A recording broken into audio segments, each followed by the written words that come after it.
My stepbrother got my scholarship money. Then I got the call that changed everything. My stepbrother smiled across the kitchen table and said, "It's basically family money anyway." Like he'd just explained a math problem. The envelope from the scholarship foundation was still in my lap, the paper warm from my hands gripping it too hard, and my stomach felt like it was dropping through the floor. My mom's new husband, Rick, stood behind Cole with his hands on Cole's shoulders like a proud coach, while my mom hovered by the sink, twisting a dish towel until it looked like a rope. The kitchen light buzzed faintly overhead. My ears were ringing, not from noise, but from that shocky quiet that happens when your brain is trying to decide if what you're hearing is real. "No," I said, and my voice sounded small to my own ears. "That money is for my tuition. It's in my name." Cole's smile widened, lazy and certain. "Yeah," he said, "and your tuition is still happening. You'll figure it out." I needed it more. I stood up so fast the chair legs scraped the tile and my knees hit the table. The scholarship letter shook in my hand. I could smell the spaghetti sauce simmering on the stove and suddenly felt nauseous, like my body rejected the whole room. "You needed it more?" I repeated, louder, and my face went hot. Cole shrugged, eyes flicking to Rick for approval. Rick didn't look at me. He looked at my mom. "Tell her," he said, calm, like this was a parenting moment. My mom swallowed and finally met my eyes, and I saw something there, fear, guilt, exhaustion, and she said the words that cracked something open in me. "Megan, just it's already done." The account was accessible. Cole used it to pay his enrollment deposit. We can't undo it. My hands started shaking so hard the paper fluttered. "You let him steal it," I whispered. Rick's tone sharpened. "Watch your mouth," he snapped. "Nobody stole anything. We're a household. We make decisions as a household." Cole leaned back and picked at his fingernail like he was bored. "You're so dramatic," he said. "It's not like you earned it. They gave it to you." It was late spring when this happened, the week after my high school graduation, when everything was supposed to feel like a runway opening up in front of me. I'd gotten a partial scholarship from a local foundation. Nothing flashy like a full ride, but enough to cover a big chunk of my first year at a state university. For me, it was huge. My dad died when I was 11, and my mom has been in survival mode ever since. We weren't starving, but we were always one car repair away from panic. I worked since I was 15, grocery store, babysitting, anything, and I'd been stacking little wins like bricks, good grades, AP classes, volunteering, essays, interviews. That scholarship felt like proof that my life could get bigger than the small, anxious loop we lived in. My mom remarried Rick 2 years ago. Rick moved into our house fast. 1 month he was mom's boyfriend, and the next month his recliner was in our living room and his rules were on our fridge. He had this way of taking up space without raising his voice.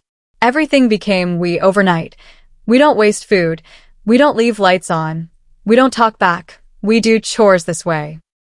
He had a son, Cole, who was 19 and loud and careless and always somehow the victim of consequences. Cole dropped out of community college after 1 semester because the professors were idiots. He bounced between jobs. He was always about to get his life together right after he needed money. When I got the scholarship letter, my mom cried and hugged me, and I believed for a minute that she was proud in the way moms are supposed to be. Rick clapped me on the shoulder and said, "Good. That'll help the family." I remember that word, family, landing wrong. But I ignored it because I wanted peace. I wanted a normal summer where we all pretended things were fine. The foundation mailed the scholarship in a way that felt old-fashioned. A letter, clear instructions, a check made out to the university, but sent to me so I could submit it with my enrollment packet. The money wasn't supposed to sit in our household account. It was supposed to go straight to my student account. But Rick insisted everything financial went through one system, which meant the joint account he and my mom shared. The account my mom had asked me to deposit my paycheck into since I was 16 because it was easier. I didn't love that, but I didn't fight it because, again, peace. So when the scholarship funds were deposited temporarily before being paid to the university, they were technically in an account Rick could access. I didn't know that until Cole used it. I found out because I checked my balance the next morning and saw a withdrawal that made my vision blur. It was marked as a cashier's check. The amount matched the scholarship down to the exact dollar. My hands went numb. I called my bank and asked what the transaction was, and the woman on the phone said, cheerfully, it was a cashier's check issued yesterday in person. In person, not automated. Someone walked into a bank and took my money. I drove home, so fast my stomach churned. When I walked in, Cole was at the table eating cereal like a toddler, scrolling on his phone with milk dribbling down the side of the bowl. Rick stood behind him like a bodyguard. And then came the conversation I'm still replaying in my head, the one where Cole shrugged and said it was family money anyway. That was the moment I realized my mom had become someone who would sacrifice me to keep her marriage quiet. I don't say that lightly. I know people will jump to, your mom is abusive, or she's weak, or she's manipulated, and maybe all of that is partly true. But in that kitchen, in that buzzing light, it felt simple. I was the easiest person to disappoint. Cole was the loudest. Rick was the one controlling the thermostat and the silence. So I became the one who was expected to swallow it. I didn't swallow it. I stormed upstairs, slammed my door, and called the Scholarship Foundation in tears. I didn't even know what I was going to say. My hands were shaking so badly, I could barely type the number. When a woman answered, I choked out, "Hi, my name is Megan Harper. I received the scholarship and someone took the funds." There was a pause. Then her voice softened. "Okay," she said. "Take a breath. Tell me what happened." I told her in broken pieces. My stepfamily, the account, the withdrawal, the fact that the check had been issued in person. I expected her to say, "There's nothing we can do." I expected pity. I expected bureaucracy. Instead, she said, "Megan, the check was made out to the university. It shouldn't have been cashed by anyone else." My throat tightened. "He used it to pay his enrollment deposit," I whispered, even though I didn't understand how. "At a different school." There was a longer pause. "That's not permissible," she said carefully. "Hold on." I sat on my bed staring at my chipped nail polish, my ears ringing again, and I could hear my mom downstairs moving dishes around too loudly, like she was trying to drown out guilt with clatter. Then my phone rang.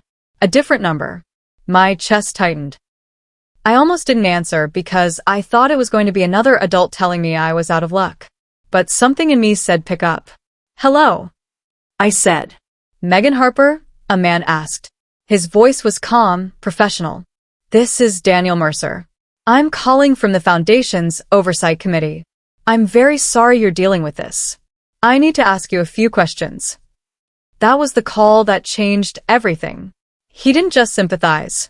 He treated what happened like a violation. Like it mattered. Like it was theft, not family drama. He asked if I had documentation. I told him I had the scholarship letter, the bank statement, and the transaction record. He asked if the account was joint.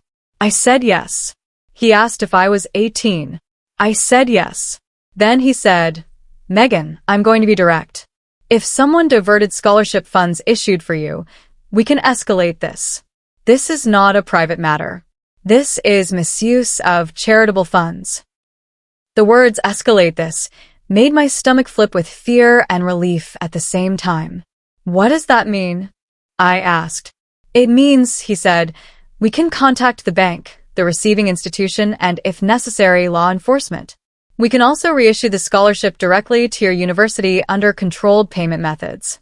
But we need you to cooperate and be willing to sign an affidavit about what happened." My mouth went dry. "My mom will hate me," I blurted because that was the hook still in my ribs, this insane need to keep her comfortable even when she wasn't protecting me.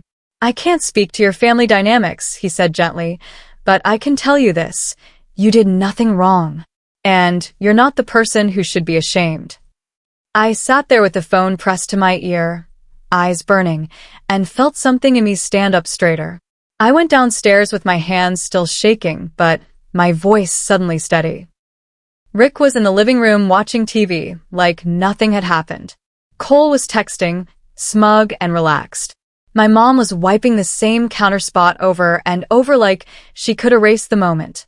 I just got a call from the foundation, I said. Rick muted the TV slowly. And he asked, already annoyed. They're investigating, I said.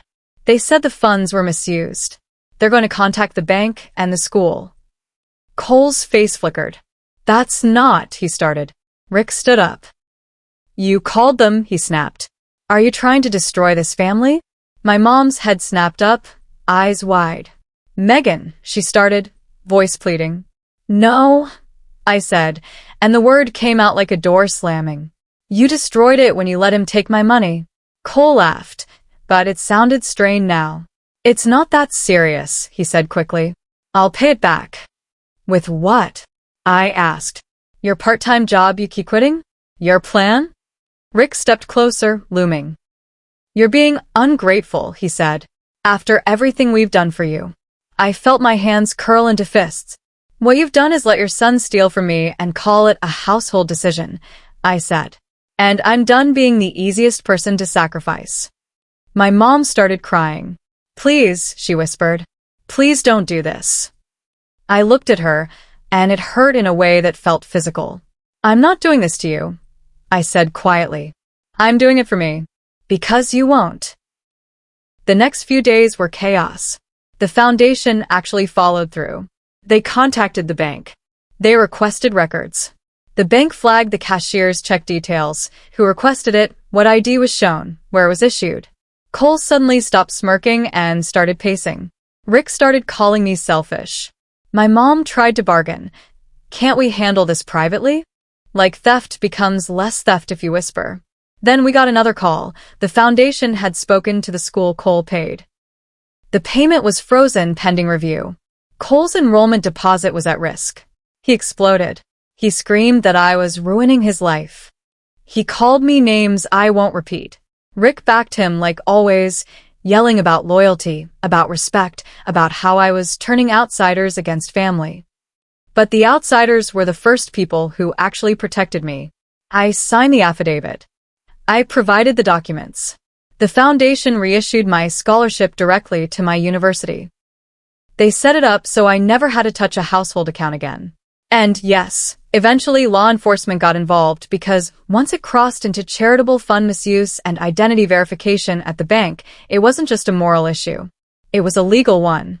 My mom didn't speak to me for 2 weeks. When she finally did, her voice was thin. Did you have to go that far? She asked. I stared at the wall, thinking about the kitchen table, Cole's smile, Rick's hand on his shoulders. You didn't think they went too far, I said softly. When they took my future. I moved out a month later.